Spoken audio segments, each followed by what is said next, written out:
The line that I want to bring you guys today is that Bellingham saying that his career won't be motivated by money. I've told you guys about Jude Bellingham being a bit of a different breed. I've told you guys that he is interested in legacy. He is interested in creating a bond with the fans. Of course, he's interested in winning things. But his motivation is to simply become the best footballer that he can be. This video is being sponsored by our friends at Surfshark. Now, you've probably heard people talking about VPN providers a lot, and I'm going to explain to you why it's a plus and why hopefully you should go with our friends at Surfshark. So Surfshark is an app or browser extension that allows you to look at the internet entirely anonymously and unlock the world's largest Netflix libraries, the likes of the USA and Japan.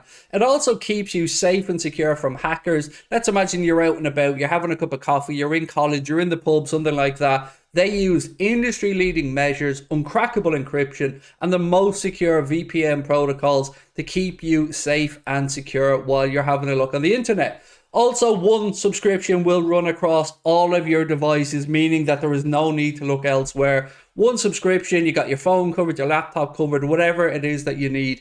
Surfshark is really easy to install as well. And right now, you can get an amazing 85% off and 3 months additional free by using our link in the description and the code Anfield Agenda at checkout. That is 85% off and 3 months additional free, meaning it works out at less than $2 a month. Now, this offer runs until the end of this year only. So if you're looking for a VPN provider, look no further. Our friends at Surfshark have got you covered. What's up, guys? You're very welcome along to tonight's late night agenda. I have 3 topics that I'm going to be speaking to you guys about tonight. Jude Bellingham will be one of them, although I won't dwell on it, I promise you. The second one is going to be Cristiano Ronaldo, of course, and the third one will be Pep Guardiola. So bear with me as I take you through the latest news stories surrounding the club. And I do think that the Guardiola and the Ronaldo stuff kind of impact Liverpool a little bit, which is why I thought I'd bring them to you guys today. That, and obviously things are going to be a little bit slower on the LFC news front during the international break for the World Cup. Look, let me know your thoughts on the subjects as always. Do drop a like on the video and of course hit that subscribe button. So, actually, I'm going to squeeze in a 4th topic, if that's okay. We know that Darwin Núñez yesterday walked off Uruguay training with a little bit of an injury scare. The good news is that that was just a precaution and he did go back and resume training. So, I know I got a lot of messages from people yesterday when that news broke that Darwin had stepped away from Uruguay's training camp for a little bit just to be looked at. But he is back now and he is training full pelt. So fingers crossed, because the last thing we need is Darwin getting injured at the World Cup and been out for a little while. Now, the second news story today is around Jude Bellingham. And I wasn't going to mention Bellingham today, but I did catch a headline that kind of made me think I have to bring this to you guys just to try and help convince you that your boy's going to be right and that when this deal comes down, he will end up a Liverpool player. A lot of people yesterday were saying, Craig, mate, don't be doing this to yourself. And in fairness, fair play. There were people looking out for me going, you're torturing yourself over this Bellingham thing, mate. If it doesn't happen, it's going to be really bad. But I'm going to be right in my eyes. That's why I keep banging the drum about this one. The line that I want to bring you guys today is that Bellingham saying that his career won't be motivated by money. Now, I've told you guys about Jude Bellingham being a bit of a different breed. I've told you guys that he is interested in legacy. He is interested in creating a bond with the fans. Of course, he's interested in winning things. But his motivation is to simply become the best footballer that he can be.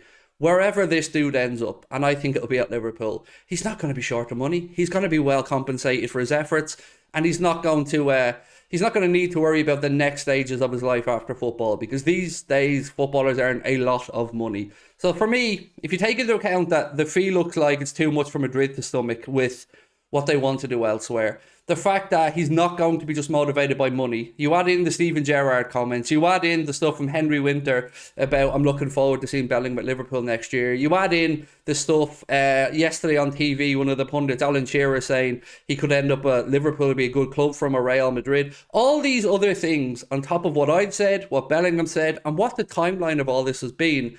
And I hope that you're starting to understand that I wasn't waffling, that I haven't just pulled this out of my backside, and that barring FSG not spending enough money and him having to go to his second choice, because make no bones about it, he wants to be a Liverpool player. He's got to end up a Liverpool Football Club player. He said already today, I'm not motivated by money. I don't know what else I need to do to convince you, but we will leave it at that because I'm not going to keep banging the drum and annoying you all with it. well, annoying you more than I already have. Now move on to Pep Guardiola. And David Ornstein tweeted out today that he has, in principle, agreed a 2-year deal to stay on at Manchester City. We knew that his contract was up at the end of this upcoming season, I think it was, 2023. And although that hasn't been signed yet, apparently, according to David Ornstein, who's usually right on these things, he's a very good journalist, that deal has been agreed and it will be signed, and that will keep him as Manchester City boss for 2 more years, so till 2025. Not great news, I won't lie to you. I was kind of hoping that, well, you know what? Let me just put this a different way. Part of me goes, Guardiola staying at City, they're going to win trophies. That's going to be difficult for everybody else. Guardiola's a great coach. There's that side of it. But there's this side of me as well that wants him to be their manager when the cards come falling down, that wants him to be there when the authorities actually pin Manchester City to the wall for all the stuff that has happened, when that 4-year Premier League investigation finally comes out. I want Guardiola to be at the helm because they're holier than thou, arrogant, we can do what we want attitude of a club has really stuck in my throat over the past few years. And people think I'm just doing this or moaning about City because I'm jealous of their trophies. Far from it. I grew up watching Manchester United win trophy after trophy after trophy after trophy. I know what it's like for Liverpool to be pipped by other clubs. I'm well used to it. And trust me, it hurt me a lot more to see United winning these trophies than it does to see Manchester City winning them. The reason I hate seeing Manchester City winning them is because they're a joke. Because they're not serious. Because they've been bought with tainted money from an ownership group that, well, quite simply, in my opinion, them and any other state-backed club or state-backed owner shouldn't be owning football clubs. It's not racism. It's got nothing to do with that. It's to do with the flouting of the rules. And their chickens will come home to roost. And the kind of, the snidey side of me, I'm going to say that, the snidey side of me wants Guardiola to be there when that ship sinks. And for the world of football to know that he was happy to be part of that project at Manchester City in a time where that club were as corrupt, in my opinion, as they have been. And I hope that with all the stuff around Infantino, that football starts to clean up its act and football starts to root these things out. And I do look forward to the day where that house of cards comes tumbling down. So, look at it this way. Guardiola signed a 2-year deal, but if you're a bit of a shithouse like me, then you'll be looking forward to the day when the authorities come knocking and he's at the helm of the club. Now we move on to the third story of the day, probably the biggest one of the day in all honesty, and that is the news that Manchester United and Cristiano Ronaldo have decided to part ways. Now, I wouldn't like to say, I was going to say on good terms, but, well, that's quite simply a lie. I don't know about the financial aspects of this. I don't know if Ronaldo received the payoff. I don't know if they just tore up the contract. I'm sure those details will come out.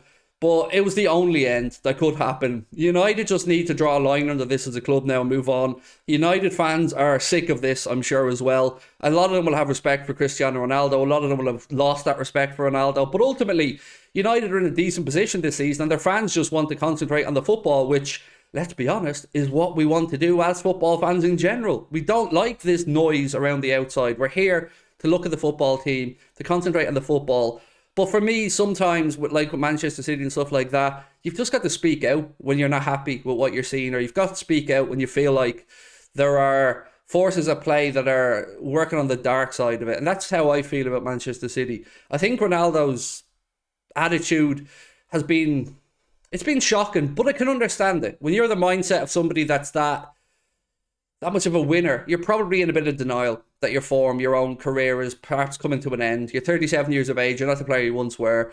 I do think he's an excellent football player. I do think he's been the second greatest player of a generation, but I will never understand why. And I've called him a petulant, spoiled brat, and I still stand over that. But I just don't see why the need for any of this. If he had have just sat down with United, if he had got his agent to just sit down with the club and go, look, it's not working out for any of us here.